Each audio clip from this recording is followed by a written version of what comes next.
किसी राज्य में तीन चिड़िया टूनी मुनी और चिड़िया रहती थी। बछू चतुर चिड़िया थी। वो राजा को करीबी थी और राजा को हर बात में उसको साथ देती थी। एक दिन राजा को किसी आपत्ति का टेंशन होता है तो चिड़िया को जंगल में मिलने के लिए जाता है और राजा बोलता है, अरे चिड़िया रानी टूनी मुनी और चिड़िया रानी, तीनों लोग हमारे राज्य में विपद पड़ने वाली है, तुम कोई उपाय बताओ, मैं विपद से बच सकूं। इतना कर कर राजा टूनी मुनी चिड़िया रानी पीछे पीछे दौड़ने और उनसे उपाय पूछने लगता है। इतने में राजा पीछे से बोलता है, रुक जाओ चिड़िया रानी टूनी मुनी, हमको कोई उपाय बताओ, मेरे राज्य को थोड़ा संकट आने वाला है।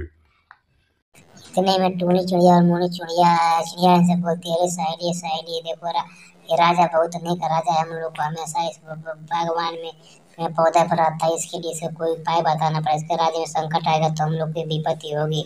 इतना कहकर टूनी मोनी चिड़िया सब बोलने लगते हैं और सुझाव सोचने लगते हैं।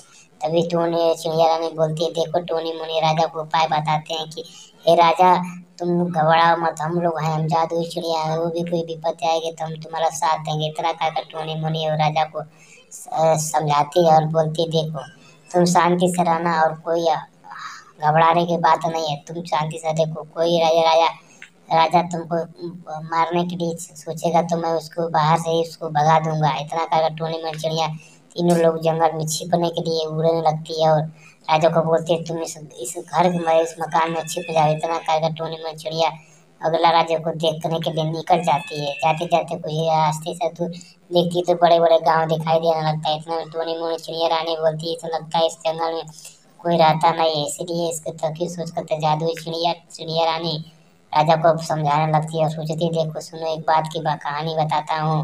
एक जंगल में एक गरीब राजा रहता था, उसमें अमीर राजा रहता था, उसको बहुत बड़ा अकबर बिरबल उसका मंत्री थे, इसीलिए समझदारी से काम लेना चाहिए। बच्चों, इस कहानी से सीख मिलती है।